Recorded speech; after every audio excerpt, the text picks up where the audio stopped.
Hey guys, hi everyone. Good afternoon, Adab, Namaskar, Sat Sri Akal, and I welcome you all to lecture number 5 of this second chapter. Lecture number 5 overall, lecture number 2 of the second chapter, supply under GST. I hope आप लोग सब मस्त हो, स्वस्थ हो और मेरे साथ आज का सेशन पढ़ने के लिए बिल्कुल तैयार हो guys. As our protocol says, we'll have a quick recap of what we did into the previous session. जो हम लोगों ने पिछले सेशन में किया उसका क्विक रिकैप करेंगे and then we're going to move forward. फिर आगे बढ़ेंगे guys with the provisions of today's session. फटाफट करते हैं.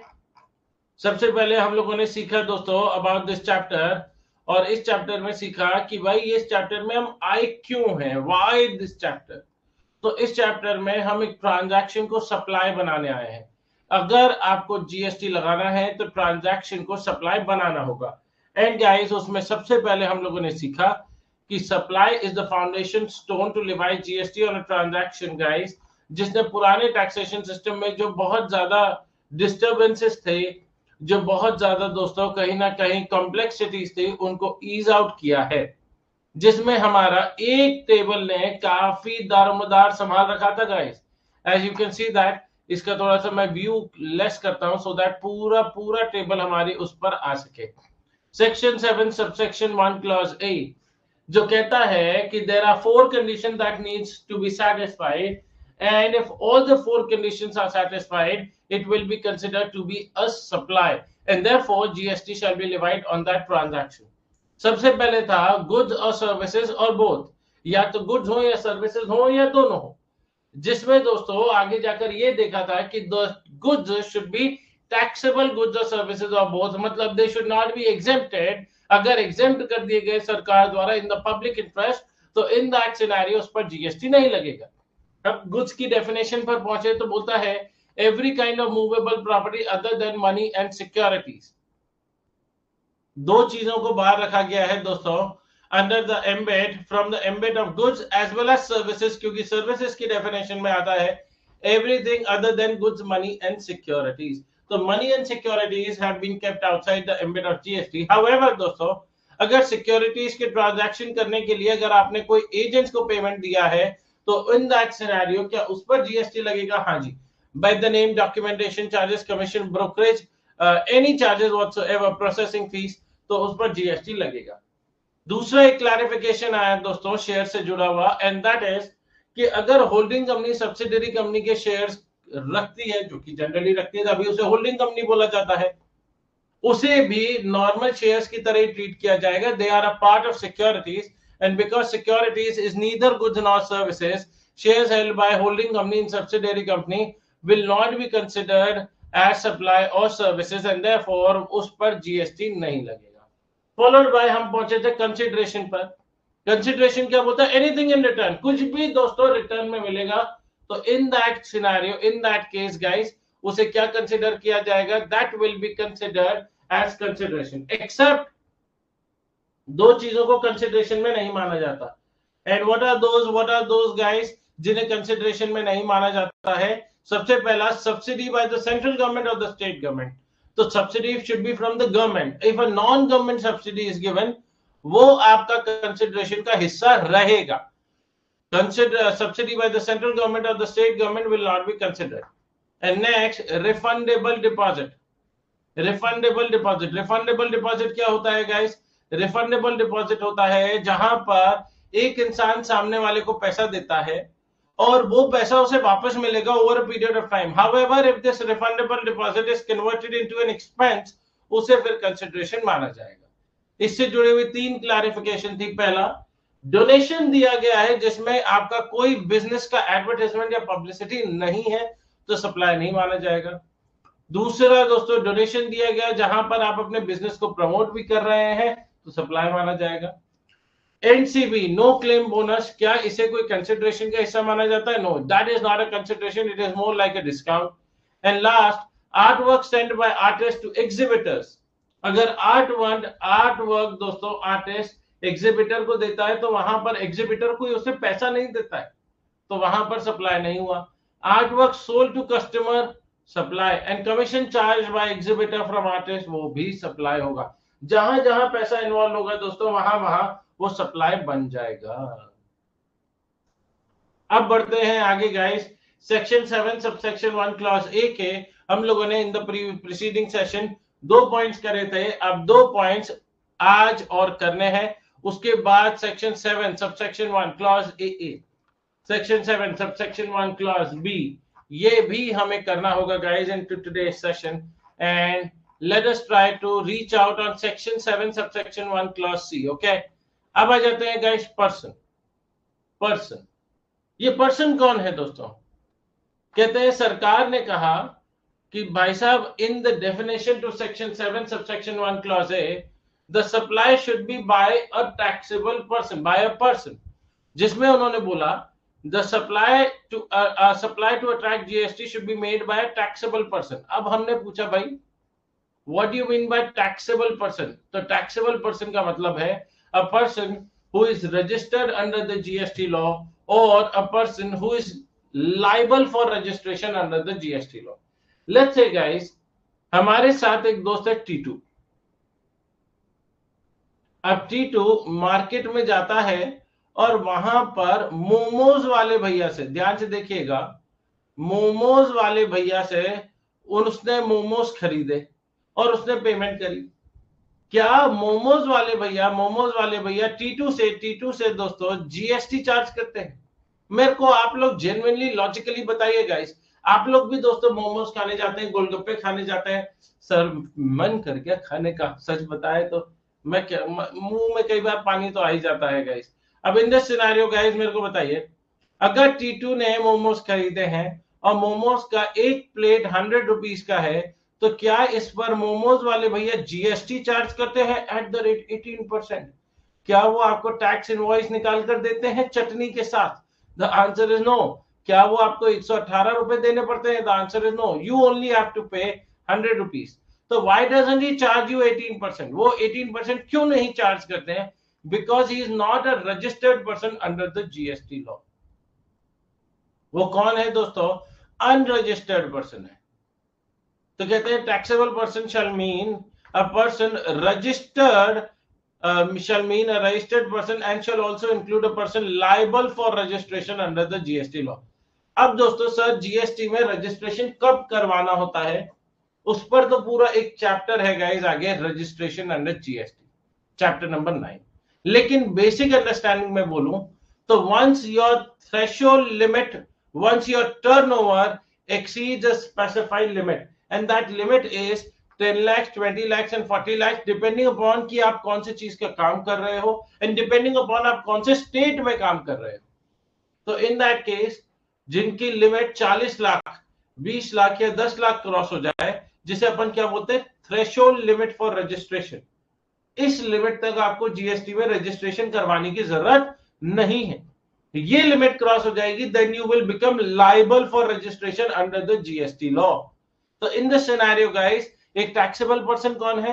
अ person who is registered under the GST law or a person who is liable for registration under the GST law because he has crossed threshold limit of registration or because he has fall under any of the categories of compulsory registration जो आप लोग chapter number 9 में सीखेंगे। अब यही मोमोज खाने, मेरी बात ध्यान से सुनिएगा, यही मोमोज खाने वो किसी हाई फाई रेस्टोरेंट में चला जाता है। कहां चला जाता है दोस्तों? किसी रेस्टोरेंट में चला जाता है। अब क्या रेस्टोरेंट वाला मोमोज के लिए let's say 250 rupees per plate charge करता है, तो क्या रेस्टोरेंट वाला उस पर जीएसटी चार्ज करता है? The answer is yes, restaurant वाला will charge GST because restaurant वाला is registered under the GST law. तो जो रोड साइड मोमोज वाले भैया होते हैं वो जीएसटी चार्ज नहीं करते, क्यों? Because he is not registered under the GST law. However same momos खाने अगर आप किसी रेस्टोरेंट चले जाते हैं then GST is charge, reason being restaurant wala is registered under the GST law. All right guys, however the restriction on being a taxable person matlab registered person is only on the supplier। जो restriction है वो किस पर है guys? It is only on the supplier, whereas the recipient can either be taxable or non taxable person। जो recipient है वो taxable as well as non taxable person हो सकता है। मतलब जो सप्लायर ऑफ गुड्स है, जो सप्लायर ऑफ सर्विसेज है, वो रजिस्टर्ड होना चाहिए। रेसिपिएंट कोई भी हो सकता है। लेट्स से कल मेरी बर्थडे थी guys, 20th August is my birthday date. अब मैं अपने स्पाउस के साथ, अपने बच्चे के साथ एक रेस्टोरेंट में खाना खाने गया, जो कि रेस्टोरेंट जीएसटी में रजिस्टर्ड है। ऑलराइट गाइस, अब मेरी बात ध्यान से सुनिएगा। रेस्टोरेंट का जब बिल आया तो मैंने मैनेजर साहब को बोला, मैनेजर भैया सुनिए ना, अरे यार मैं तो जीएसटी में रजिस्टर्ड ही नहीं हूं। तो कह रहे तो अरे if I am not registered under the GST law, आपने बिल में जीएसटी क्यों दिखा रखा है? तो उन्होंने क्या मेरे सिर पे टपली मारी। कह रहे कैसा पढ़ाते हो भैया, है आपका रजिस्टर्ड होना ना होना कोई मैटर नहीं करता। मैटर क्या करता है, जो आपको सर्विस दे रहा है। And in this scenario the service provider was the restaurant वाला, हम लोग तो सर्विस रिसीवर थे। तो in that case service recipient का मैटर नहीं करता कि वो रजिस्टर्ड है या नहीं है under the GST law. What matters is service provider. क्या मैटर करता है, सर्विस प्रोवाइडर के लिए मैटर करता है। तो कहते हैं it is important to note that it is not a necessity that supply should be from one person to another person. Even supplies made to self are also taxable. अब ये कैसा पॉइंट है राठी जी, हम खुद को कौन सप्लाई करता है, इसका मैं एक छोटा सा एग्जांपल देता हूं जो आपको आज नहीं तो कल के सेशन में मिलेगा। अब इधर देखिएगा गाइस, अगर मैं आपका होस्ट दोस्त रे राठी और मैं रजिस्टर्ड हूं under the GST law, I have branch number one in Madhya Pradesh, and I have branch number 2 in Rajasthan. Now my question to you guys is कि अगर ब्रांच नंबर 1 से ब्रांच नंबर 2 में अगर कोई सामान दिया जा रहा है, तो क्या इसे भी सप्लाई मान लिया जाएगा? Will this be considered to be a supply? The answer is yes. यहां पर supply from one person to another हो ऐसा जरूरी नहीं है। ये श्रेय राठी के ही दो ब्रांचेस हैं, branch number 1 and branch number 2। They are in different states, they are separately registered under the GST law. तो ब्रांच नंबर 1 अगर ब्रांच नंबर 2 को कोई सामान देता है तो क्या उसे भी सप्लाई माना जाता है for the purpose of GST law? The answer is yes, उसे भी सप्लाई माना जाता है guys for the purpose of GST law. And that is what you gonna understand. Alright, वो आप लोग दोस्तों आने वाले टाइम में अभी सीखेंगे। So do not worry about that, वहां पर आपको डिटेल में सीखने मिलेगा। तो अगर आप खुद को भी सप्लाई करते हैं तो for the time being assume it कि you are a separate person and therefore GST shall be made applicable. तो ये हमारा दोस्तों ये पॉइंट कवर अप होता है। इस पर है question number 6। Let us do question number 6 guys. Miss Poonam miss Rupam started making homemade soaps। घर पर ही रूपम जी क्या बनाने लगी हैं गाइस, होममेड सोप्स बनाने लगी हैं। And sells them in her society for nominal consideration. Will such transaction constitute supply. अभी रूपम जी ने बिजनेस करना चालू किया है, घर पर ही साबुन बनाती हैं और अपनी सोसाइटी में ही बेच देती हैं। क्या दोस्तों वो कुछ गुड्स दे रही है? हाँ जी। क्या उन्हें पैसा मिल रहा है? हाँ जी। लेकिन क्या रूपम जी रजिस्टर्ड है under the GST law?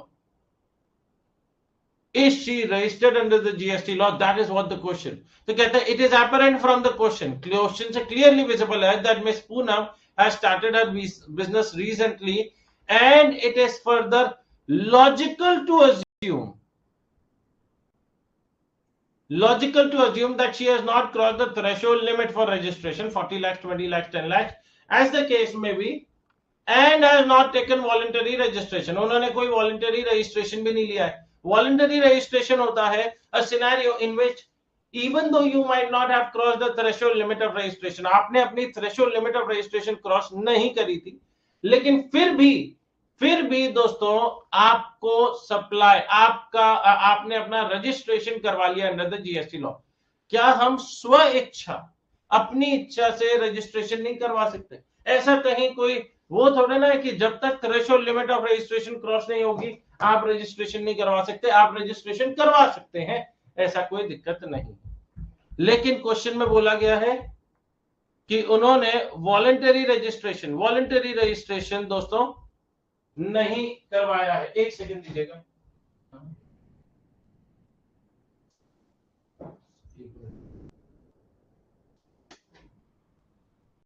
Everyone clear about it? Everyone clear about it? तो ये वाला पॉइंट ध्यान से देखिएगा। Therefore, it can be concluded that Miss Rupam is not a taxable person. Miss Rupam taxable person नहीं है। Miss Rupam taxable person नहीं है, and because she is not a taxable person, मतलब she is not a person who is registered under the GST law, even though this transaction involves supply of goods, even though this transaction involves consideration, लेकिन इस पर GST नहीं लगेगा क्योंकि रूपम जी अभी GST में registered नहीं है। एक बार इसे रीड आउट करिएगा and just give me 60 seconds, I will be right back.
हाँ जी guys, done.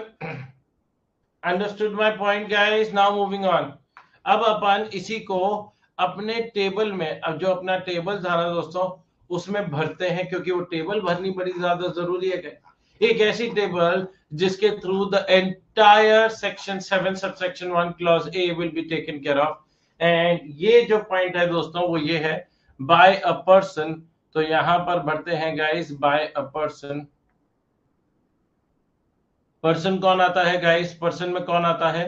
पर्सन में आता है दोस्तों registered person, registered under GST law. आपको जीएसटी लॉ में रजिस्टर्ड होना बहुत ज्यादा जरूरी है।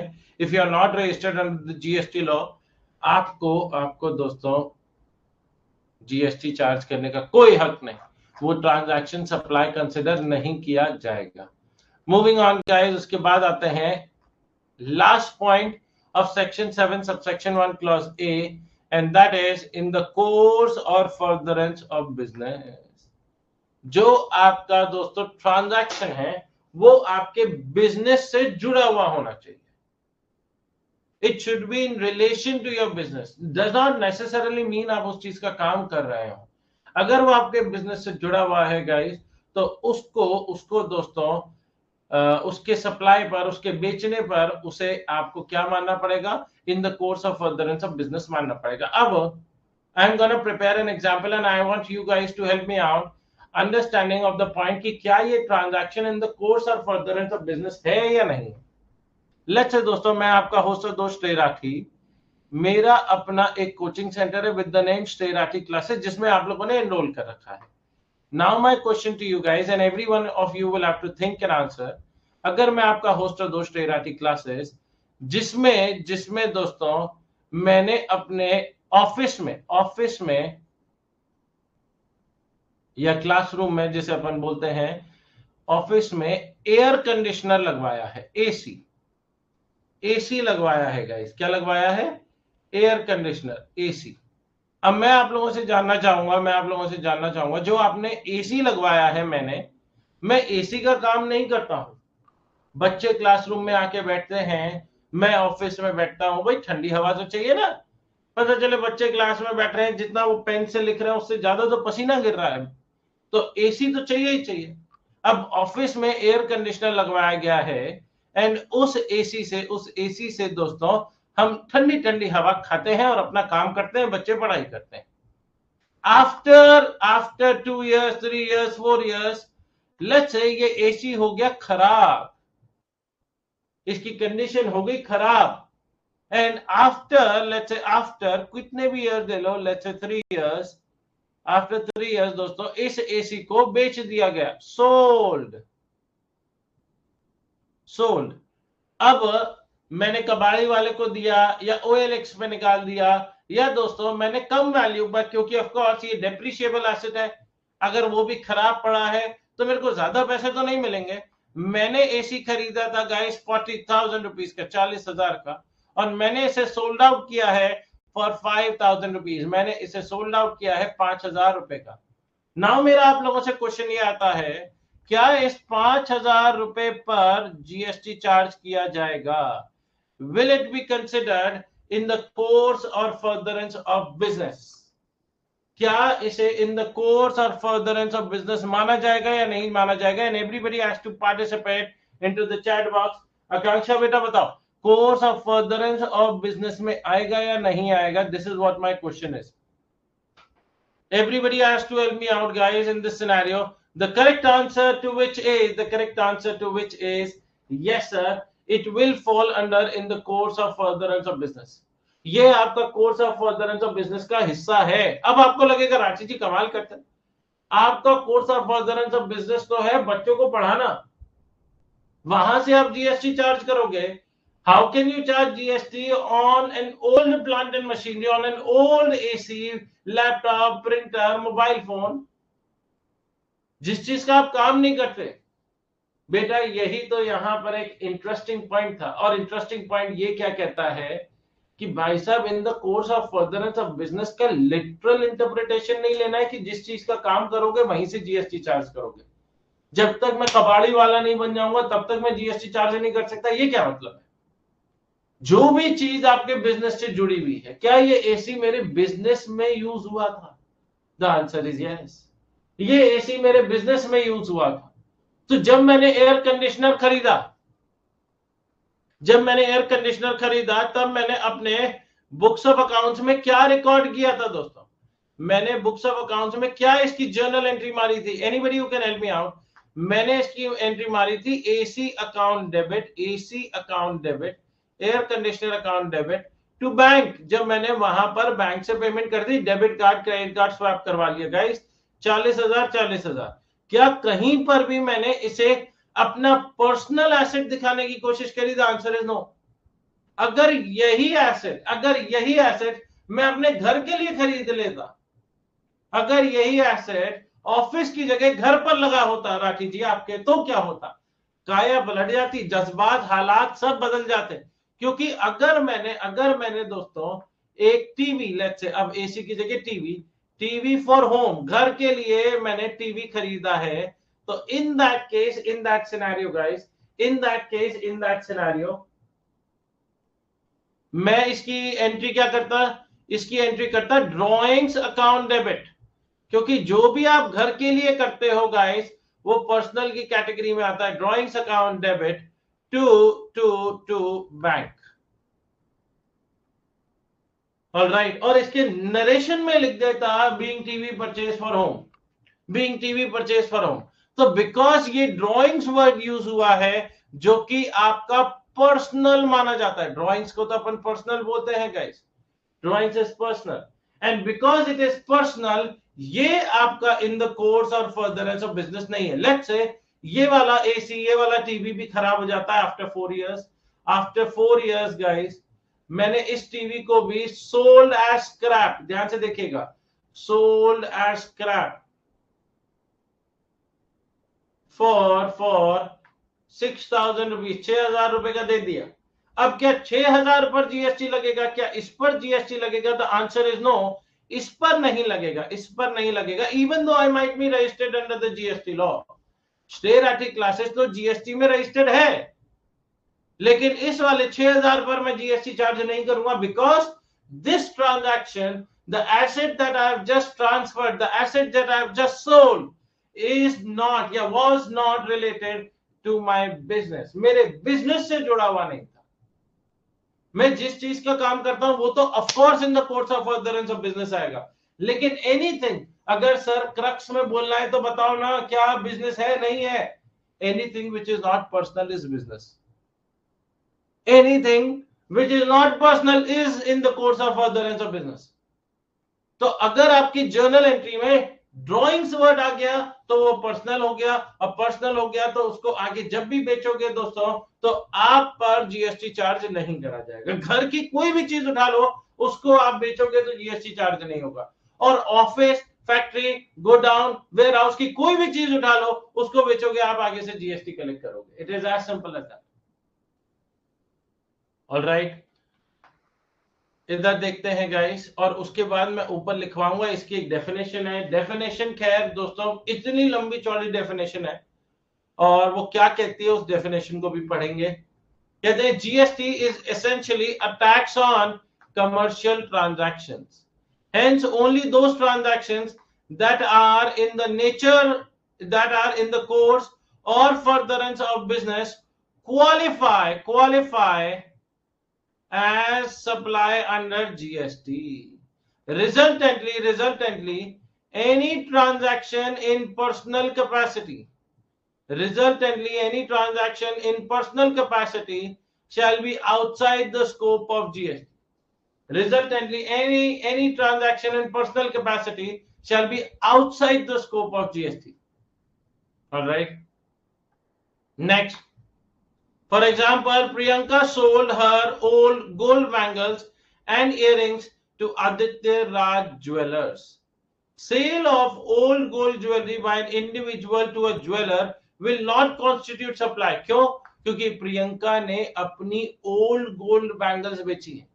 लेट्स से दोस्तों हमारे घर पे भी मम्मी है, दीदी है, मेरे लिए मेरी स्पाउस भी है, इनकी जो ज्वेलरी है, इन्होंने जो ज्वेलरी दुकान से खरीदी है, क्या वो अपने पर्सनल यूज के लिए खरीदी है? हाँ जी।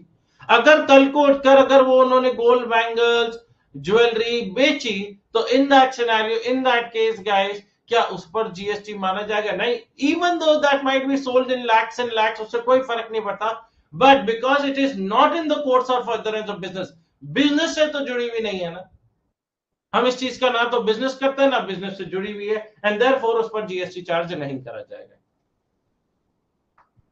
Sale of old gold jewelry by an individual to a jeweler will not constitute supply, as the same cannot be said to be in the course of furtherance of business of the individual.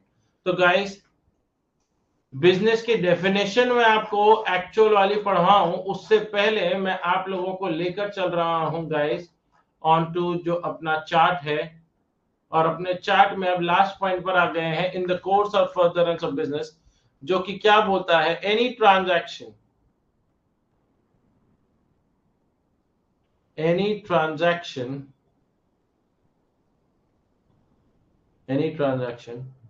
which is not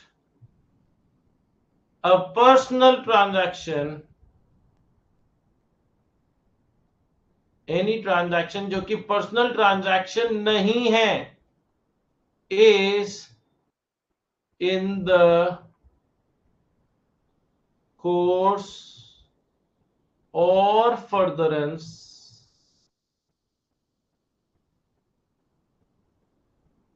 of business, वो आपके business से जुड़ा हुआ है। Everyone clear about it? अब बढ़ते हैं आगे। अब बिजनेस की डेफिनेशन पर आते हैं guys.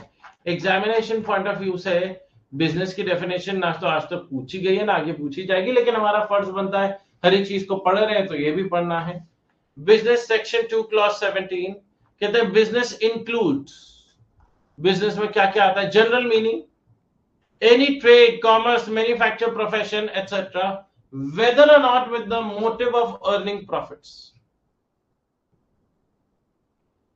Any trade, commerce, manufacture, profession, etc., whether or not with the motive of earning profit. इससे कोई फर्क नहीं पड़ता दोस्तों कि उसका आपको बिजनेस करना है, आपको प्रॉफिट्स कमाने हैं या नहीं कमाने।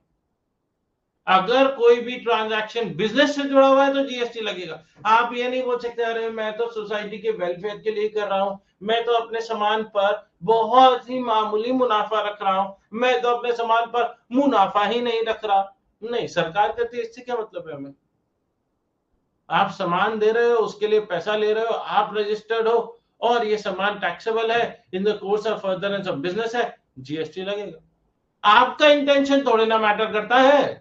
अच्छा, कई बार तो दोस्तों हमें सर, कई बार कोई सामान पुराना हो जाता है। मैंने अगर एक प्रोडक्ट, लेट्स से एक पेन 100 रुपए का खरीदा था, बड़ा बहुत शानदार पेन था, लेकिन अब आउटडेटेड हो गया है, कोई इस पेन को खरीदने के लिए राजी नहीं है। एक बच्चा आया 1 साल बाद, कहता है राठी जी ये पेन कैसा है, ये तो बहुत मोटा है। अरे मैंने कहा मोटा है लेकिन बहुत लंबा चलेगा।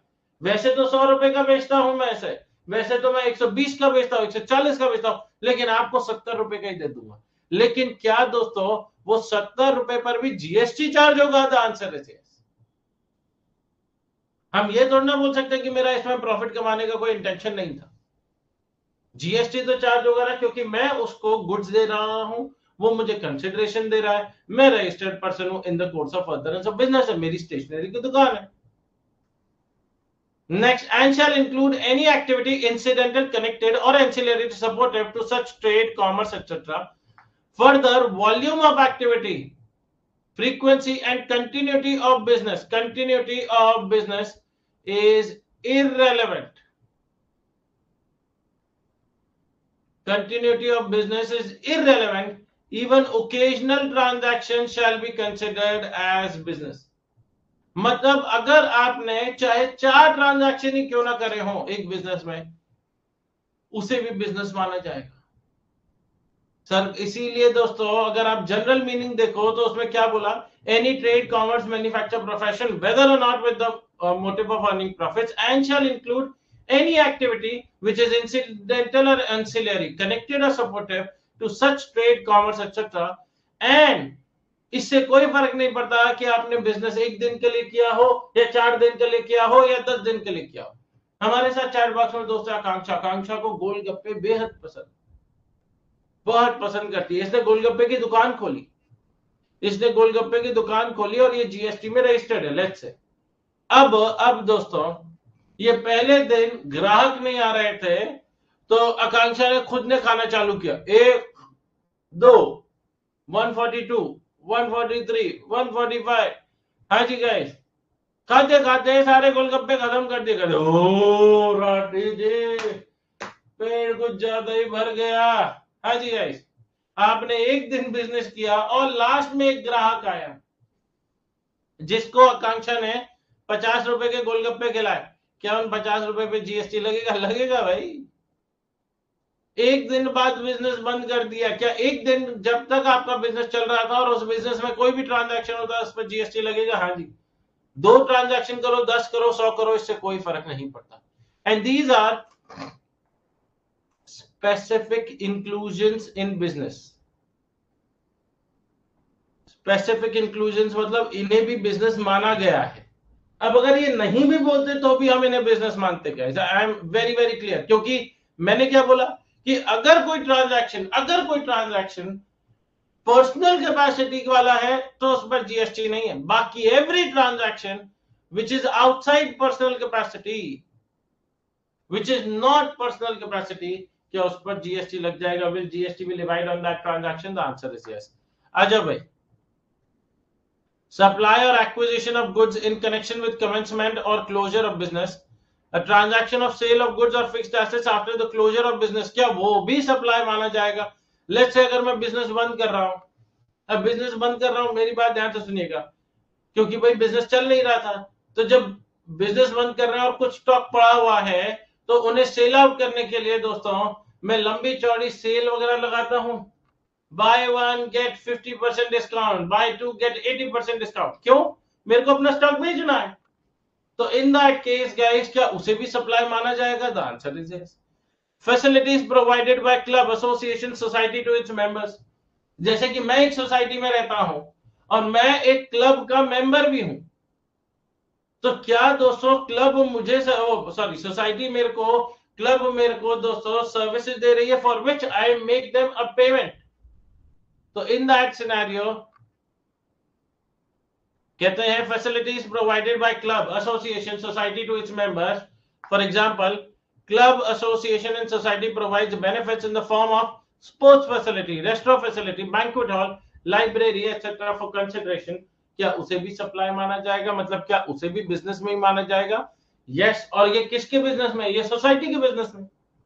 सोसाइटी का क्या काम होता है? सोसाइटी का काम होता है for the welfare of the public of the society, welfare of the members of the society, for which they charge an amount of money. क्या वो सोसाइटी का in the course of furtherance of business है? हाँ जी, the service provided is society. Admission to any premises for consideration, जैसे कि आप movie देखने चले गए, आईपीएल का मैच देखने चले गए, म्यूजियम देखने चले गए। क्या दोस्तों जब आप मूवी टिकट देखने जाते हैं तो आप होते हैं रेसिपिएंट। हम जो टिकट देखने मूवी देखने जाते हैं वी आर रेसिपिएंट। सप्लायर कौन है? सप्लायर है मूवी वाला, आईनॉक्स पीवीआर। तो इन दैट सिनेरियो गाइस, क्या जो आईनॉक्स पीवीआर है क्या ये हमसे जीएसटी चार्ज करते हैं? Will they be charging GST? Yes, उनके लिए तो in the course of furtherance of business है। Services provided by a person as holder of office. दोस्तों, a practising chartered accountant provides independent director services to a company. अगर कोई practising chartered accountant है जो कि सर्विसेज प्रोवाइड कर रहा है as a director to a company, तो क्या ये भी सप्लाई है? हाँ जी, ये भी इन the course of furtherance of business है ऑफ अ चार्टर्ड अकाउंटेंट। तो these are specific inclusions, activities of a race club, including by way of totalizer or a license to bookmaker and such club. कोई betting gambling होती है क्या? वो भी है। हाँ जी है। Everything is in the course of furtherance of business. Any activity by government, local authority as a public authority, क्या वो भी है? सब कुछ, everything, every goddamn thing is supply, मतलब is in the course of furtherance of business. Any transaction दोस्तों जो इसके बाहर है, any transaction जो कि पर्सनल कैपेसिटी वाला है, बस वही दोस्तों आपका क्या है? बताइए गाइस, वही क्या है? जीएसटी में लेविएबल नहीं है, otherwise everything is under the GST law. अब इधर देखिए, Reliance foundation is providing food at the rate 5 rupees per meal and education to poor children at the rate 25 per month as a part of charity, whether the above transaction is supply or not. हमें section 7 subsection 1 clause A की condition देखनी पड़ेगी। क्या ये goods as well as services है? हाँ जी है। क्या इसमें कंसिडरेशन इन्वॉल्व हो रहा है? हाँ जी हो रहा है, चाहे थोड़ा ही सही, 5 रुपए 25 रुपए कंसिडरेशन है। क्या ये बाय अ रजिस्टर्ड पर्सन है? हाँ जी ये रजिस्टर्ड पर्सन है। Reliance Foundation, I am assuming that they are registered under the GST law. And last, क्या ये इन द कोर्स और फर्दरेंस ऑफ बिजनेस है? ये है कि नहीं? हाँ जी गाइस, फटाफट बताइए सर, ये भी आपका बिजनेस है। एवरीथिंग इज बिजनेस, पर्सनल नहीं है ना। अगर यहां पर देखो तो क्या पर्सनल लग रहा है? कुछ भी नहीं। And because it is not personal, it is business. अब सर, अब ये कह सकते हो सर क्योंकि ये चैरिटी है, हो सकता है ये गुड्स या सर्विसेज एग्जेम्प्ट हो। अगर सरकार द्वारा एग्जेम्प्ट हो गया, जो कि हम चैप्टर नंबर 5 में सीखेंगे, if these are being exempted by the government, तो फिर उन पर जीएसटी नहीं लगेगा, नो डाउट अबाउट इट। लेकिन as of now, because I have not taught you chapter number 5, I am assuming these goods और services to be not exempt. ये exempt नहीं है। तो कहते हैं any transaction with the motive of welfare of society that is no intention to earn profits in any case does not escape from GST. आप GST से बचोगे नहीं guys, GST से बचोगे नहीं। ऑलराइट, आकांक्षा कुछ क्वेश्चन पूछ रही है, सो व्हाट इफ अगर इसमें 5 रुपए नहीं लेते तो जीएसटी नहीं होता? बिल्कुल नहीं होता, क्योंकि अगर 5 रुपए नहीं लेते और फ्री मील देते और कंसिडरेशन नहीं है, if there is no consideration there is no supply, तो इन फ्री मील पर जीएसटी नहीं लगता guys. as the term business include any trade, commerce, manufacture, profession, whether or not with the motive of earning profits, such transaction involving nominal charges shall be liable to GST. However, जैसा कि आकांक्षा बेटा आपने question पूछा, आगे लिख भी दिया, मैंने भी ये क्वेश्चन बनाते वक्त सोचा था. However, if such food or education services were provided free of cost दिए गए, then no GST shall be applied. फिर GST अप्लाई नहीं किया जाएगा. All right guys, students are advised not to write the whole definition of business. वैसे भी आज तक कोई whole definition of business पूछ ही नहीं गई है. All right, तो in the course of furtherance of business में दोस्तों क्या क्या लिखा गया है? हाँ जी, anything which is not a business transaction, anything which is not a personal transaction is a business transaction, is in the course of furtherance of business. All right guys,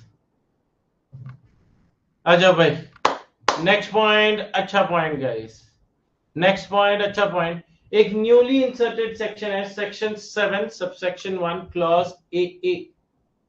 section 7 subsection 1 clause AA कहते हैं the activities और transactions by a person other than an individual to its members or constituent or vice versa for cash deferred payment or other valuable consideration, उसे भी supply माना जाएगा, लेकिन under a different subsection, and that is section 7 subsection 1 clause AA. अब इधर देखिएगा, अगर कोई एसोसिएशन ऑफ पर्सन है, AOP, या कोई दोस्तों पार्टनरशिप फर्म है, अब ये अपने मेंबर्स को या पार्टनर्स को, मेंबर्स एसोसिएशन ऑफ पर्संस में अपन मेंबर्स वर्ड यूज करते हैं और पार्टनरशिप फर्म में अपन पार्टनर्स वर्ड यूज करते हैं. तो in that case, in that scenario, ध्यान से मेरी बात सुनिएगा everybody, association of persons, partnership firm अगर अपने मेंबर्स या पार्टनर्स को, अपने मेंबर्स या पार्टनर्स को क्या दे रहे हैं, कोई भी एक्टिविटी कर रहे हैं इनके साथ, फॉर विच द मेंबर्स और partners is making a payment और वाइस वर्सा. वाइस वर्सा मतलब कि मेंबर्स और पार्टनर्स इन्हें गुड्स या सर्विसेज दे रहे हैं जिसके बदले में ये भी पैसा दे सकते हैं, इसे भी सप्लाई माना जाएगा.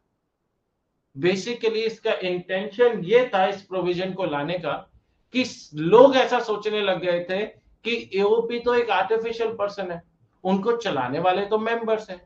लाइकवाइज पार्टनरशिप फर्म तो एक आर्टिफिशियल पर्सन है, उनको चलाने वाले तो पार्टनर्स हैं.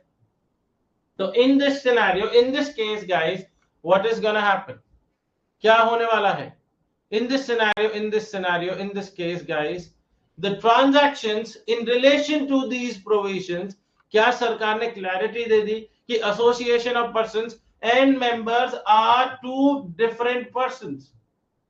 पार्टनरशिप फर्म एंड पार्टनर्स, क्या ये दो अलग अलग लोग हैं? अलग अलग लोग हैं for the purpose of GST. For the purpose of GST ने अलग अलग माना गया है. And any transaction between AOP and its members or vice versa, and likewise any partnership firm of partners or vice versa, क्या उसे भी दोस्तों सप्लाई माना जाएगा? हाँ जी, माना जाएगा. हाँ, अज्यूमिंगली कि कंसिडरेशन होनी चाहिए, टैक्सेबल गुड्स और सर्विसेज होनी चाहिए, जो प्रोवाइडर है वो रजिस्टर्ड होना चाहिए, and it should be in the course of furtherance of business. तो इस प्रोविजन का सिर्फ एक यही अंडरस्टैंडिंग है. सेक्शन 7 सबसेक्शन 1 क्लॉज AA कहते हैं जो एक आर्टिफिशियल पर्सन है, आर्टिफिशियल पर्सन जैसे कि AOP, company, partnership firm, local authorities, BOI, ये सब कौन है? आर्टिफिशियल पर्सन है. अगर ये अपने मेंबर्स के साथ ट्रांजैक्शन करते हैं तो उनको अलग अलग माना जाएगा for the purpose of GST, जिसका एक्सप्लेनेशन दिया है. देखिए guys, for the purpose of this clause it is hereby clarified that notwithstanding anything contained in any other law for the time being in force, or any judgment, decree or order of any court, tribunal, authority, the person and its members or constituents shall be deemed to be two separate persons. इन्हें to separate person माना जाएगा. And the supply of activities or transactions inter se shall be deemed to take place from one such person to another such person. क्या माना जाएगा guys? क्या माना जाएगा? कहते हैं एंड इट्स मेंबर, अगर कोई भी ट्रांजैक्शन होता है, एक्टिविटीज होते हैं, कोई ट्रांजैक्शन होता है between members and it's artificial person, उन्हें दो अलग अलग लोग माना जाएगा. एंड उनके बीच के अगर ट्रांजैक्शन होता है जिसमें कंसिडरेशन इन्वॉल्व है, जिसमें टैक्सेबल गुड्स और सर्विसेज है, जिसमें रजिस्टर्ड पर्सन है, in the course of furtherance of business है, तो फिर उसे भी सप्लाई माना जाएगा. Let us understand the newly installed clause with the help of an example. आ जाइए गाइस. एक रेसिडेंट वेलफेयर एसोसिएशन है of Sanskriti society supplies air conditioner to its members at a concessional price. ये हमारे आईसीआई मॉड्यूल का example है दोस्तों. अब दोस्तों, मैं एक सोसाइटी में रहता हूं जिसका नाम है संस्कृति सोसाइटी, लेट्स से. और संस्कृति सोसाइटी के रेसिडेंट वेलफेयर एसोसिएशन ने ऑफर निकाला है कि अगर आप अपने मेंबर्स को एसी देना चाहते हैं तो in that scenario, in that case guys, वो एसी का हम कंसेशनल प्राइस पर एसी देंगे. तो क्या उस पर जीएसटी लगेगा या नहीं लगेगा? लगेगा, क्योंकि resident welfare association of Sanskriti society और उसके मेंबर्स अलग अलग इंसान है for the purpose of GST law. Second example, do it by yourself. Second example एक बार खुद से पढ़िए गाइस. सेकेंड एग्जाम्पल एक बार खुद से पढ़िए.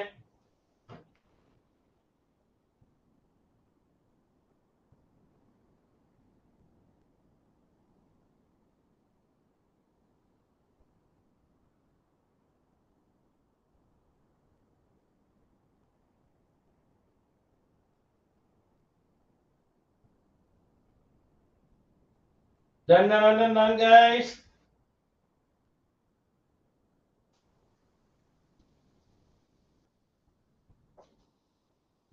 Done. देखिए guys, a resident welfare association collects maintenance charges from its members for services provided. Here, in both the aforesaid examples, it shall be deemed that the resident welfare association and its members are two separate persons, and it shall be deemed that the supply has taken place from resident welfare association to its members. All right. खैर sir, क्या ये वाला point हमें कुछ ज्यादा लिखने की जरूरत है? The answer is no. Answer is no guys. Section 7 subsection 1 clause A छोटे से मैं लिखवा दूंगा जब अभी मैं सेक्शन 7(1)(b) पढ़ाऊंगा. और 7(1)(b) का प्रोविजन आपका रिलेट करेगा टू द पॉइंट दोस्तों जो हम लोगों ने ऊपर पढ़ा है 7(1)(b) का. वो 7(1)(a) का in the course of furtherance of business का only exception, the only exception in the course of furtherance of business ना होते हुए भी उसे क्या माना जाएगा गाइस? सप्लाई माना जाएगा. जो कहता है supply includes importation of services,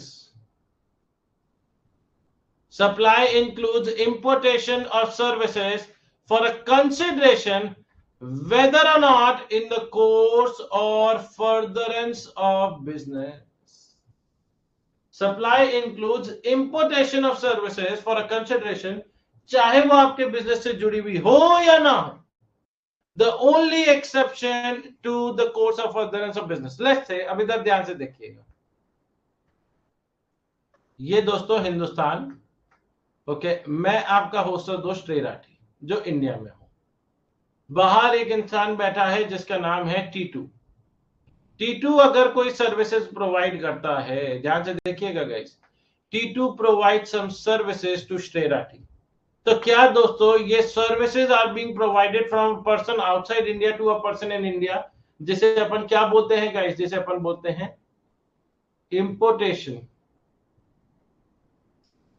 importation of services. क्या बोलते हैं guys? Importation of services. Now my question to you guys, everybody you will have to think and answer. अगर इंपोर्टेशन ऑफ सर्विसेज हो रही हैं जिसके बदले में मैं इसे पैसा दे रहा हूं, भाई सामने वाले से मैंने सर्विसेज ली है, मैं गुड्स की बात तो नहीं कर रहा हूं गाइस, ध्यान रखिएगा, I am talking about services. Let's say मैंने अपने कोचिंग सेंटर से जुड़ा हुआ इंटीरियर डेकोरेशन सर्विसेज लिया, हो सकता है ना? The answer is yes. 7(1)(b is only applicable, यहां पर देखिएगा, मैं यहां पे लिखता हूं सेक्शन 7 सबसेक्शन 1 क्लॉज बी, उसके दो ही पॉइंट्स हैं। पहला, इंपोर्टेशन ऑफ सर्विसेज होना चाहिए, और दूसरा कंसिडरेशन होना चाहिए। अगर ये दोनों कंडीशन सेटिस्फाई हो गई, अगर ये दोनों कंडीशन सेटिस्फाई हो गई, तो उसे सप्लाई बोला जाएगा गाइस, चाहे वो आपके बिजनेस से जुड़ा हुआ हो या ना हो, उसे सप्लाई मान लिया जाएगा। It will be considered to be a supply. Now in this scenario, अगर सर आपने ये सर्विसेज अपने कोचिंग सेंटर से जुड़ा हुआ लिया था, केस नंबर वन, अगर ये services were taken in relation to my coaching centre, तो क्या इसे सप्लाई माना जाएगा? द आंसर इज यस, इसे सप्लाई माना जाएगा। केस नंबर 2, अगर ये मैंने जो सर्विसेज इंपोर्ट करी थी that were in relation to residential property, personal residential property, क्या इसे फिर भी सप्लाई माना जाएगा? हाँ जी, दोनों केस में सप्लाई माना जाएगा। मेन क्या बात है, इंपोर्टेशन ऑफ सर्विसेज हुई है, एंड दूसरा, क्या राठी जी ने पैसा दिया या नहीं दिया, ये बड़ा इंपॉर्टेंट पॉइंट है गाइस, ये वाला। I should be making payment, मैं पेमेंट कर रहा हूँ दोस्तों तभी काम बनेगा। If I am not making payment, अगर मैं पेमेंट नहीं कर रहा हूं तो गड़बड़ आ जाएगा, सब गड़बड़ हो जाएगा। ऑल राइट गाइस, अगर पेमेंट नहीं कर रहा हूं तो 7(1)(b अप्लाई नहीं होगा। कहते हैं this is the only exception to the general rule of supply being in the course of furtherance of business. एक ही जगह है जहां पर course of furtherance of business ना होते हुए भी सप्लाई मान लिया जाएगा। 2 points need focus in this point, and वो क्या है? Such exception applies only to services and not goods. अगर इंपोर्टेशन ऑफ गुड्स हो रहा है तो 7(1)(b में नहीं आएंगे। We will not fall under section 7(1)(b) and consideration is still a necessity. Consideration अभी भी एक necessity है, जिसके दोस्तों दो एग्जाम्पल है, अब देखते हैं। Example number 1, Mr. Ashish has been receiving interior designing services for his residential house from Mr. Tony Stark, located in London, at an agreed consideration for $25,000. In this scenario, guys, क्या importation of services हुई है? हाँ जी हुई है। क्या उसके लिए पैसा दिया गया है? $25,000 दिया गया है। क्या दोस्तों इसे सप्लाई माना जाएगा? The answer is yes. Such importation of services for consideration, though not in the course of furtherance of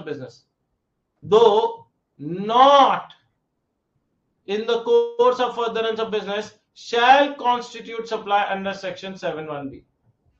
इसे सप्लाई मान लिया जाएगा।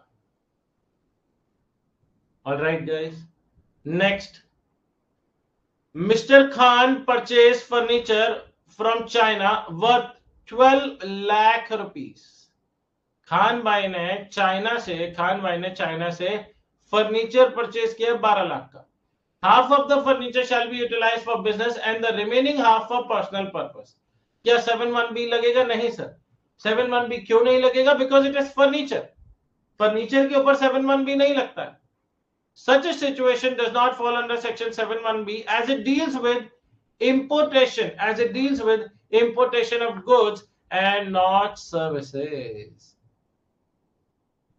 और क्या further such transactions whether for business or personal are considered as interstate supply? क्या हम लोगों ने ये पढ़ा था?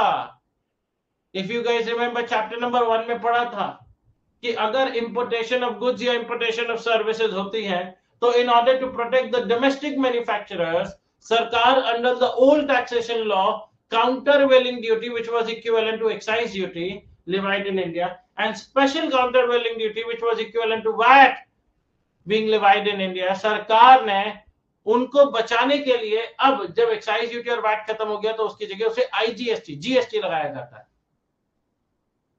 तो ऐसा नहीं है कि गुड्स जब हिंदुस्तान में आएंगे तो उन पर जीएसटी नहीं लगेगा। I am not saying that, everybody has to understand. I am not saying कि गुड्स जब हिंदुस्तान में आएंगे तो उस पर जीएसटी नहीं लगेगा, मैं ऐसा बिल्कुल नहीं बोल रहा हूं। मैं बस ये बोल रहा हूं कि वो 7(1)(b) में नहीं है, उसे 7(1)(b) में कंसिडर नहीं करा जाएगा। ऑलराइट गाइस, आइए क्वेश्चन नंबर 8 करते हैं। Mister Daewoo, a student planning to pursue his higher education in Canada, receives career counseling services from a Canadian career launcher institute for free as he was a merit holder. अब ध्यान से देखिएगा guys, देवू एक student है जो pursue करना चाहता है हायर एजुकेशन इन कनाडा। उसने करियर काउंसलिंग सर्विसेज ली है, मतलब यहां पर ये है देवू ने outside India Canadian career counselling जी गाइस इंस्टीट्यूट से, CCCI Canadian career counselling institute से दोस्तों इंपोर्टेशन ऑफ सर्विसेज करी है। इंपोर्टेशन ऑफ सर्विसेज, अब मुझे बताइए, अगर ये इंपोर्टेशन ऑफ सर्विसेज हुई हैं, अगर इंपोर्टेशन ऑफ सर्विसेज हुई हैं तो in this scenario, in that case, क्या पहली कंडीशन सेटिस्फाई हो गई 7(1)(b) की? हाँ जी। दूसरी कंडीशन क्या थी? दूसरी कंडीशन थी कि सर देवू को इस इंस्टीट्यूट को पैसा देना पड़ेगा। अगर देवू ने पैसा दे दिया, अगर देवू ने पैसा दे दिया तो इसे क्या फिर सप्लाई मान लिया जाएगा? हाँ जी। लेकिन क्योंकि यहां पर लिखा है फ्री ऑफ कॉस्ट, मतलब देवू ने पैसा नहीं दिया, एंड बिकॉज देवू ने पैसा नहीं दिया, क्या दोस्तों इसे सप्लाई माना जाएगा? द आंसर इज नो, इसे सप्लाई नहीं माना जाएगा। इसमें दोस्तों मैं आपको बता दूं, थोड़ा सा उल्टा लिखा है। ये ए है, ये बी होना चाहिए, ये सी एंड देन ये डी। ए बी और सी को इंटरचेंज करेंगे and the correct answer is C. Neither considered as supply under section 7(1)(a nor 7(1)(b। Alright guys, मजा आया? सी होगा तब ऑप्शन, बिल्कुल सही। इसे ना तो सप्लाई माना जाएगा 7(1)(a) में। 7(1)(a) में क्यों नहीं माना जाएगा? क्योंकि सर 7(1)(a) में आने के लिए इन the course of furtherance of business होना चाहिए। और 7(1)(b) में क्यों नहीं आएगा? क्योंकि कंसिडरेशन होना चाहिए, और 7(1)(a) में भी कंसिडरेशन और बिजनेस दोनों होना चाहिए।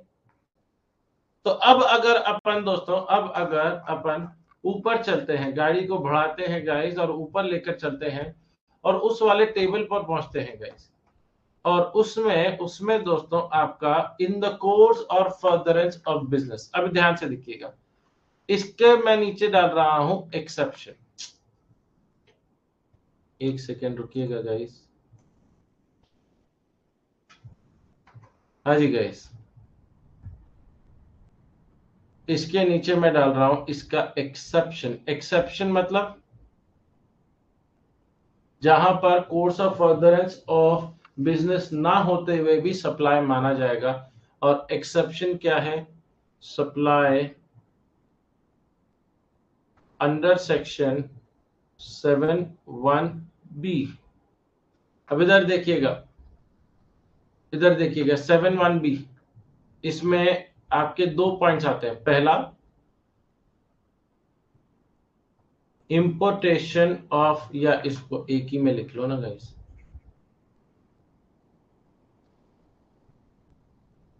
importation of services for consideration। Services import करी गई है फॉर कंसिडरेशन, चाहे वो आपके बिजनेस से जुड़ा हुआ हो या ना हो। मैं यहां पर फिर लिख भी देता हूं, वैसे तो मैंने एक्सेप्शन लिख दिया, फिर भी लिख देता हूं, weather or not in the course of furtherance of business. यहां पर इसी के नीचे दूसरे कलर से, सो दैट हमेशा याद रहेगा, weather or not in the course of furtherance of business, चाहे वो आपके बिजनेस से जुड़ा हुआ हो या ना। Everyone clear about it? Everyone clear about it, guys? मजा आया guys? In order to understand this point, मजा आया? 71AA जो था वो important नहीं है, मैं फिर भी आप लोगों को दोस्तों I'm giving you 30 seconds to write it down. अगले पेज पर लिख लीजिए guys, उससे जुड़ा हुआ भी एक पॉइंट।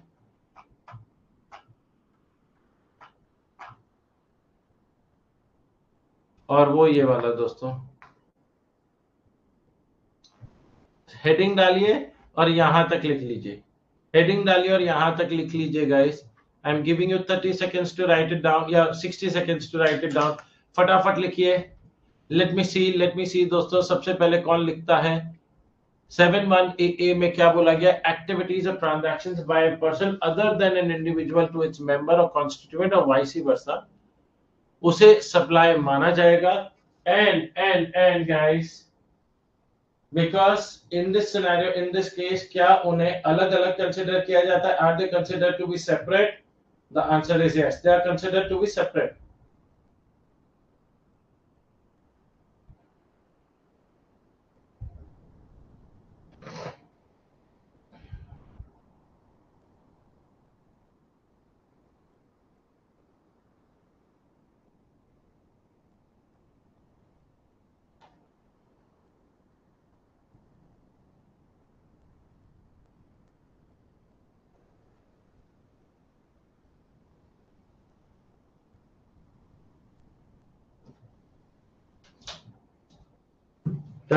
Done, guys. Everyone, मजा आया? डन सर, लिख लिया। वेल डन आकांक्षा। आज का सेशन यहीं तक रखेंगे क्योंकि जो अगला पॉइंट है उसमें करीब करीब मेरे को 1 hour 45-50 मिनट चाहिए होंगे, जो आज हमारे पास नहीं है। तो अगले टॉपिक जो कि शेड्यूल 1 आता है वो मैं आप लोगों को कल सिखाऊंगा। ओ हो, सबसे ज्यादा interesting point of this chapter, and you guys are gonna enjoy every moment. आपको हर एक मोमेंट मजा आएगा। ओके गाइस, चलिए जी गाइस, आज का सेशन यहीं तक। I hope you guys enjoyed the session. We'll have a quick recap of what we did today. आज हम लोगों ने सबसे पहले सेक्शन 7 सबसेक्शन 1 क्लॉज ए के आखिरी 2 पॉइंट पढ़े, जिसमें देखा कि जो सप्लाई होना चाहिए, बहुत इंटरेस्टिंग हो रहा है Kanksha. Good to see that. जो सप्लाई होना चाहिए उसके आखिरी 2 पॉइंट्स, पहला कि सबसे पहले जो सप्लायर है, जो सप्लाई देने वाला है, वो दोस्तों टैक्सेबल पर्सन होना चाहिए, मतलब a person who is registered or liable for registration under the GST law. वो सप्लायर रजिस्टर्ड होना चाहिए, ये कंपलसरी है। रेसिपिएंट अनरजिस्टर्ड भी हो सकता है, रेसिपिएंट रजिस्टर्ड हो या अनरजिस्टर्ड हो उससे कोई फर्क नहीं पड़ता। इन the course of furtherance of business, ये क्या बोलता है? ये बोलता है कि any transaction which is not personal is in the course of furtherance of business. कोई भी ट्रांजैक्शन हो जो कि पर्सनल नहीं है वो आपके बिजनेस का हिस्सा बन जाएगा। फिर सेक्शन 7 सबसेक्शन 1 क्लॉज ए पर आए, कहते हैं अगर कोई पर्सन जो कि अदर देन इंडिविजुअल है और वो कुछ भी गुड्स या सर्विसेज दे रहा है to its members or constituent or vice versa, in that case उन दोनों को अलग अलग पर्सन मानते हुए ट्रीट करा जाएगा। And therefore any transaction which is satisfying all the conditions of section 7(1)(a) and undertaken between, let's say the example that we took, resident welfare association to its members, क्या इस पर GST लगेगा? The answer is yes, इस पर GST लगेगा। 7(1)(b) ने क्या बोला? Importation of services for a consideration whether or not in the course of furtherance of business, चाहे वो आपके बिजनेस से जुड़ा हुआ हो या ना हो, चाहे वो आपके बिजनेस से जुड़ा हुआ हो या ना हो दोस्तों, क्या कंसिडर किया जाएगा? What will that be considered to be? It will be considered to be a supply. लेकिन शर्त तो सिर्फ 2 है, इंपोर्टेशन ऑफ सर्विसेज और कंसिडरेशन होना चाहिए। Alright, 7(1)(b) does not talk about goods. Alright guys, आज का सेशन यहीं तक। ब्रेक के बाद मिलेंगे कल। और कल करेंगे दोस्तों schedule 1 section 7 subsection 1 clause C, ये वाला दोस्तों। हो, और उसके साथ आता है शेड्यूल 1। शेड्यूल 1 में है 4 cases, super important cases, examination point of view से सबसे ज्यादा पूछे जाते हैं वो वाले केसेस गाइस। ऑलराइट, चलिए जी गाइस, आज का सेशन यहीं तक। I hope you guys enjoyed the session. मिलते हैं ब्रेक के बाद। बाय बाय, अलविदा एंड टेक केयर।